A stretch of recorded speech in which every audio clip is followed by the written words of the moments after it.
É uma alegria estar participando deste evento. Eu creio que minha ponência é um pouco mais alejada das discussões que vocês estão fazendo, mas eu creio que há algum tipo de interface que vou insinuar por aí e talvez, quizá, podamos depois pensar estas interrelações. E também esta ponência tem que ver com um projeto de investigação que estou iniciando agora sobre cibercontroles e as apropriações digitais, como as pessoas se apropriam e quais são as culturas de controle vinculadas ao controle digital que temos hoje desenvolvido em las sociedades. Então, pensei que por aí, não aportando desde minha nova investigação para que conozcam, seria interessante. Bueno, então, graças a todos, a todos. É uma alegria ver a los que conhecemos, não? Nossos viejos companheiros de estrada, Nicolás, Jordi, Luciano, e a los demás, uma alegria conhecê-los, não? E trabalhar nessa sessão.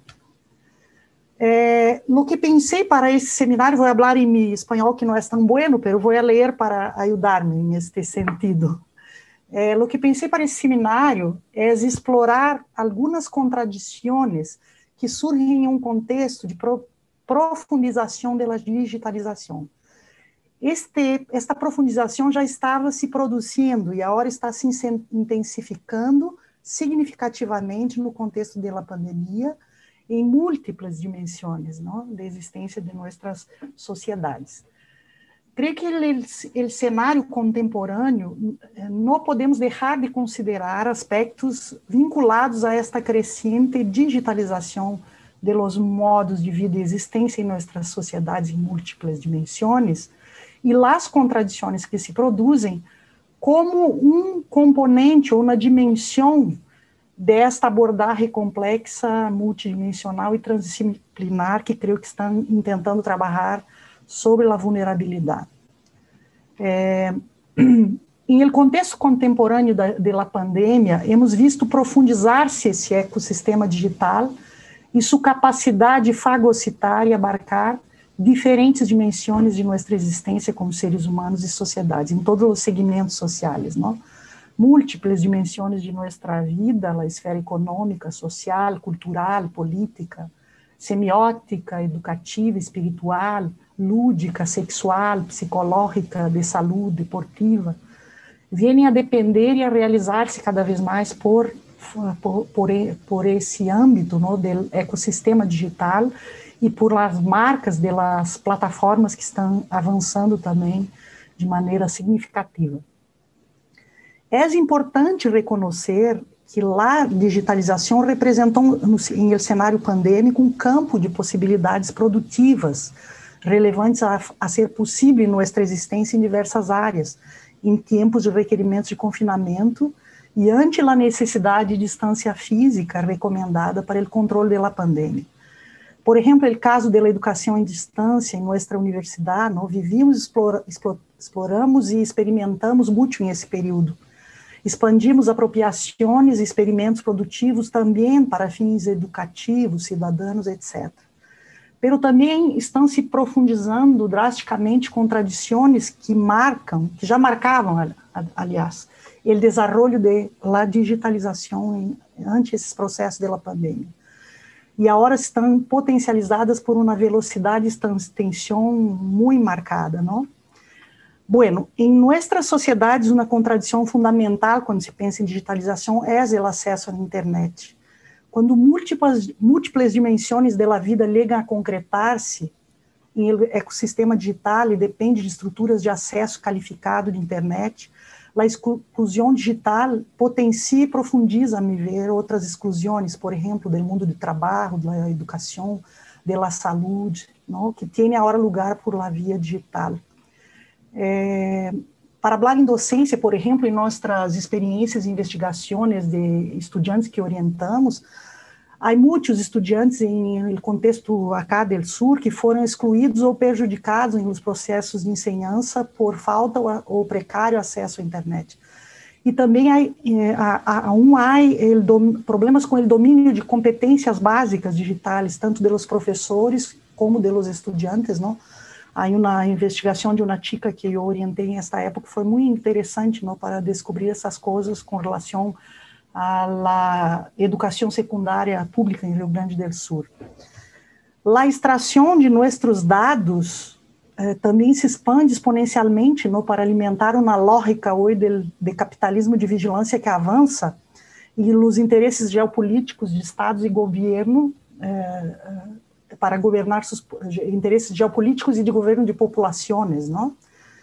É importante lembrar, com Matelar, que a compreensão adequada desse processo requer uma mirada histórica, que não vou a desenvolver acá, pero em esta mirada se vê interesses comerciais, estatais, geopolíticos, que vão desenvolvendo ou desembocando em uma nova forma de controle, que Matelar chama de cibercontrole, não? Diria que, então, um tratamento sofisticado desse problema necessita essa mirada histórica, que não vou desenvolver aqui, pero que é muito importante, não? Esse cibercontrole opera em nossa sociedade de maneira muito complexa e entrelaçada ao controle disciplinário, que é uma modalidade que surge anteriormente e que continua operando, não, em outros esquemas contemporaneamente. Por exemplo, no cenário pandêmico, parece articular-se de forma renovada a vigilância, em las formas de vigilância vinculadas à saúde, que vão unindo de maneiras distintas em cada contexto, cibervigilância e controle disciplinar. Nesse processo, uma nova forma, já Matelar decía, não? Uma nova forma de governo baseada em predição e modulação de condutas mediante aplicação de algoritmos a quantidades massivas de dados para elaboração de perfis, se estrutura, não? E vão tentando modular um campo de possíveis ações dos indivíduos. Sabemos agora, há muitas investigações que mostram a problemática dos algoritmos, a questão, por exemplo, de los vieses de gênero, de raça, etc., que contêm muitos peligros, não, em várias dimensões. Então, só para sinalizar. Chegamos, então, a esse siglo com Google, Apple, Facebook, Amazon, Microsoft, corporações estadunidenses dominando diferentes facetas da rede à escala planetária e que, baixo a pressão do Império Chino, estão buscando agora estender a penetração através da inteligência artificial e da internet das coisas através do 5G, no, que está para chegar em nossas sociedades. A pandemia ha beneficiado de maneira muito exponencial essas corporações, não? O domínio e poder estão se profundizando, não? A plataformização social lideradas por essas corporações avança, expressando sua lógica, ou seja, expressando, não, incluindo, não, atravessando com sua lógica os diferentes domínios. Em Brasília, agora temos em la Unicinos jovem investigador que faz parte de um grande projeto também da USP, que está trabalhando com os trabalhadores de plataforma, não, com a precarização do trabalho, não, em âmbito desta atividade que cresceu exponencialmente na pandemia, não?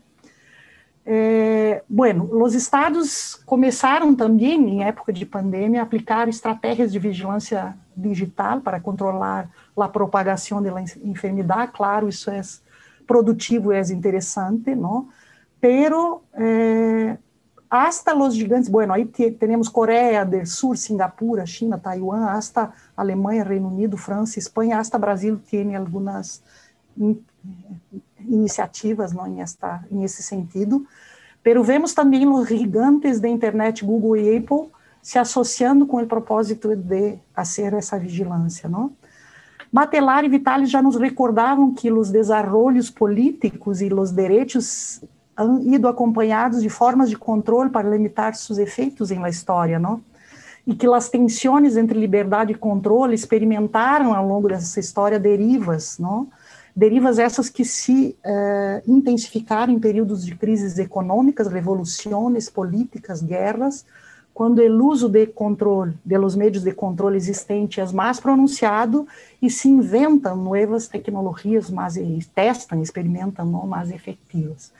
Por isso, nesse cenário, eu creio que é importante pensar que essas medidas excepcionais podem conter um risco relevante de que as expansões vinculadas à cibervigilância, ao biocontrole, puedan avançar de maneira a permanecer como um elemento importante dentro de nossas sociedades.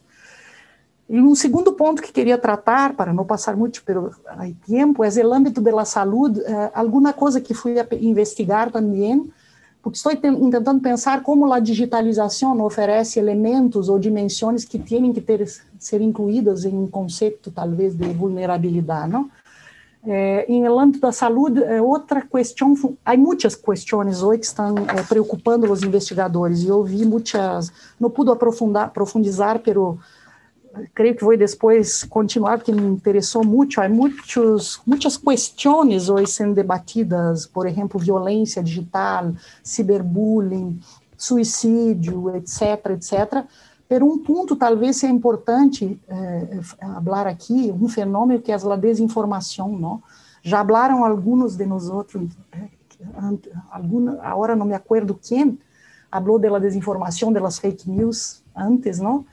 Que é essa informação, a desinformação é um processo que se genera por a difusão de informação errônea, distorcionada, falsa ou enganosa, não? Nós temos vários termos aí, notícias falsas, fake news, etc., etc. O fenômeno não é novo, então a literatura mostra muito bem isso, não? Pero adquire uma proporção muito grande no contexto contemporâneo da digitalização, não? E do avanço da digitalização e em la pandemia propriamente, não? Acá em Brasil, nós outros assistimos também o uso deliberado como forma de estratégia política do governo, não, para confundir e dominar, não, e ao mesmo tempo fazer avançar suas políticas genocidas em este campo. Temos, por exemplo, o caso dos movimentos anti-vacunas. Há uma boa literatura sobre isso que não aparece, né, que não apareceram na hora, ou seja, há uma história deles, mas nesse contexto estão cobrando força, não? E são consistentes em el caso do Brasil, com as posições do governo, não? E ou seja, ajudam a produzir desconfiança social das pessoas em relação agora às vacunas da Covid-19, pero há muitas investigações anteriores, ou algumas, que eu conosco mostrando, não, como a redução da vacunação em Brasil tem que ver também, um fator relevante é esse movimento anti-vacuna. Eu tive acesso a um paper de duas investigadoras do Centro Nacional de Informação Médica em Havana, Cuba, que examinam esse fenômeno da desinformação em relação ao campo da saúde. E elas utilizam esse termo infodemia, ou infodemia, não sei como se habla, que agora também é adotado por la Organização Mundial da Saúde, não? Para se referir a esse aumento de volume de informação relacionada a um tema, onde aparece, e que tem que ver, ou seja, que aumenta, amplifica em um contexto como este, não, de incidente, que é a pandemia, e que aparece em cena rumores e desinformação e manipulação de informação com intenções dudosas, não? E essa era, então, reconhecem elas das redes sociais, fazem com que a desinformação se amplifique, não? O próprio diretor da OMS destacou a necessidade de combater a infodemia, não? E reconhecendo suas complexas e daninhas consequências no campo da saúde, no contexto da pandemia. Já estou me encaminhando para o final, mas algumas instituições, vou colocar alguma coisa que vai convergir com outras abas de vocês, algumas instituições internacionais, como a Unesco, a Organização Pan-Americana de Saúde e governos como o de Cuba, han reflexionado sobre a implementação de ações e políticas para combater a desinformação na área da saúde. entre as estratégias, a mais coincidente, fuertemente puesta por esses distintos atores, é a urgência de implementar programas de alfabetização informacional que preparem a cidadania para o uso adequado da informação com pensamento crítico e responsabilidade. Claro que vemos aparecer também e expandir-se alternativas como a criação de observatórios para monitorar a informação falsa, etc. Não? Essas investigadoras recomendam, então, de Cuba, para combater e dar resposta a um entorno tão complexo, é necessário criar alianças estratégicas entre governos, sistemas de informação, universidades, meios de comunicação, para implementar programas de alfabetização informacional que involucrem aos cidadãos. A implementação de políticas de informação que instem as organizações e instituições científicas, educativas e culturais a trabalhar de forma coordenada em estratégias para a formação de competências informacionais desde as idades tempranas, não? Que contribuirá, então, para formar indivíduos preparados para insertar-se nessa sociedade de informação e conhecimento, usando as ferramentas e tecnologias de informação com responsabilidade. Ou seja, ter cidadãos alfabetizados informacionalmente também implica garantizar acesso equitativo à informação de qualidade, fomento de sua autonomia, desenvolvimento de sua capacidade crítica em esta sociedade complexa.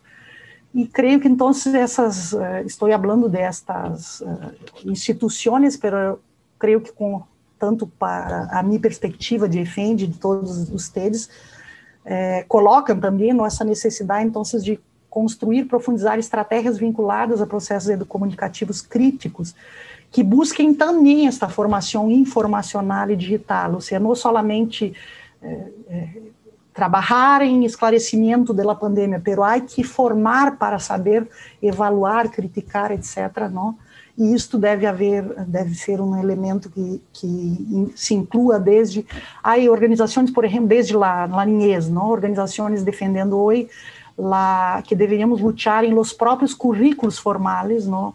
Para colocar esta questão como um elemento fundamental de la formação dos estudantes.